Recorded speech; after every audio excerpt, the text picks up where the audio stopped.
بسم اللہ الرحمن الرحیم۔ یہ دو ویڈیو سے متعلق سوال ہے۔ ایک ویڈیو مفتی عبدالواحد قریشی صاحب کی ہے اور دوسری حضرت مفتی ظفرعلی خان صاحب رحمۃ اللہ علیہ کی ہے۔ اللہ رب العزت حضرت کی درجات کو بلند فرمائے۔ تو حضرت مفتی عبدالواحد قریشی صاحب جو ہیں وہ تو یہ فرما رہے ہیں کہ بھئی ضاد جو ہے اس کا تلفظ وہ دال کی طرح نہیں ہے، اور اس لیے کہ مثالیں بھی دے رہے ہیں کہ ہم ضرورت اردو زبان میں بھی ہم ضرورت بولتے ہیں، ضرورت نہیں بولتے ہیں، مرض بولتے ہیں، مرد نہیں بولتے ہیں۔ اس کے برخلاف حضرت مفتی ظفرعلی خان صاحب رحمۃ اللہ علیہ کا نقطہ نظر یہ تھا کہ اس کو دال جیسے دال پر ہوتی اس طرح سے پڑھنا چاہیے، ولا ضالین اس طرح سے اس کو پڑھا جانا چاہیے۔ تو حضرت کی رائے یہ تھی۔ اب بعض بریلوی حضرات نے یہ جو دونوں ویڈیوز ہیں ان کو ملا کر ایک کر دیا ہے اور اس طرح کے عنوان لگا کر دیوبندی بمقابلہ دیوبندی اس طرح سے اس کو شیئر کر رہے ہیں۔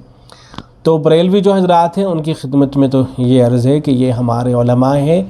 ان کے درمیان میں اگر کوئی اختلاف پایا جا رہا ہے تو اسے ہم دیکھ لیں گے۔ آپ کے ہاں جو آپ کے علماء کے درمیان میں جو اختلافات پائے جا رہے ہیں آپ ان کو ذرا سا دیکھ لیں، اور اگر کسی کے اوپر کفر کا فتویٰ لگانے کا آپ حضرات کو اتنا ہی شوق ہے تو احمد رضا خان صاحب بریلوی ان کی عبارتوں کو دیکھ لیا جائے۔ وہ خود اپنی عبارتوں کی روشنی میں کافر ٹھہرتے ہیں، اس لیے کہ بعض مقامات پر تو انہوں نے یہ لکھ دیا ہے کہ جو علماء دیوبند کے کفر میں شک بھی کرے وہ بھی کافر ہے،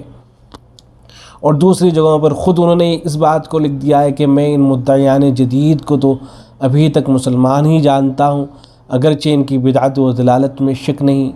اور امام الطائفہ اسماعیل دہلوی کے کفر پر بھی حکم نہیں کرتا کہ ہمیں ہمارے پیارے نبی صلی اللہ علیہ وسلم نے اہل لا الہ الا اللہ کی تکفیر سے منع فرمایا ہے۔ تو خان صاحب خود اپنی عبارتوں کی روشنی میں یہاں توقف کر رہے ہیں، چونکہ کفر کا فتویٰ نہیں لگا رہے،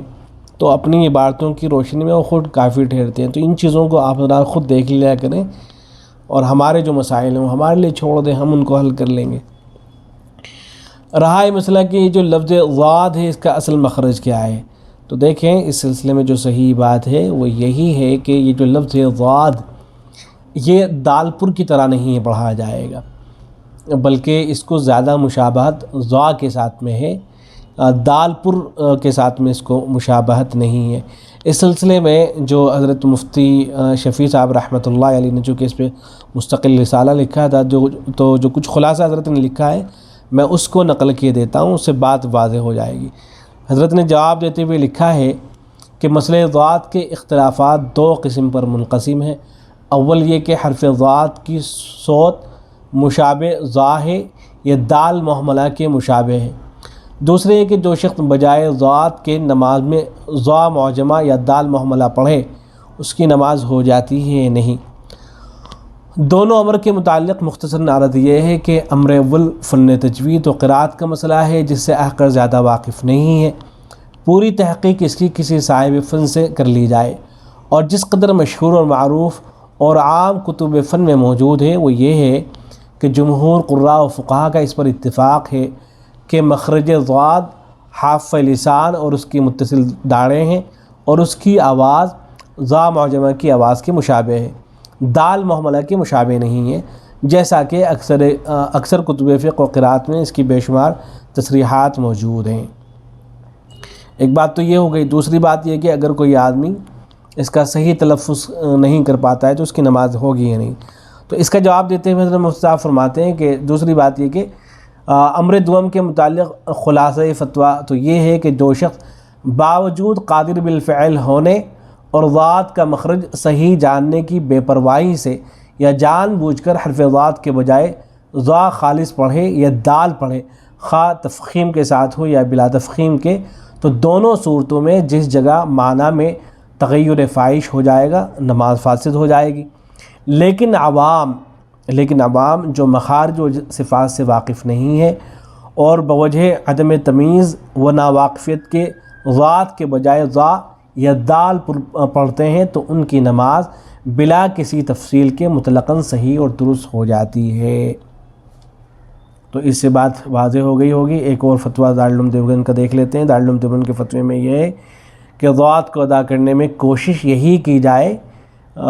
ضاد مستقل حرف ہے، اس کا مخرج بتایا گیا ہے، پھر آگے لکھا ہے کہ ضاد کو ادا کرنے میں کوشش یہی کی جائے کہ اپنی پوری صفات کے ساتھ ادا ہو، اس کی ادائیگی میں قصداً دال، زال، زا یا ضا کی مشابہت اختیار نہ کی جائے۔ ہاں ضا کے ساتھ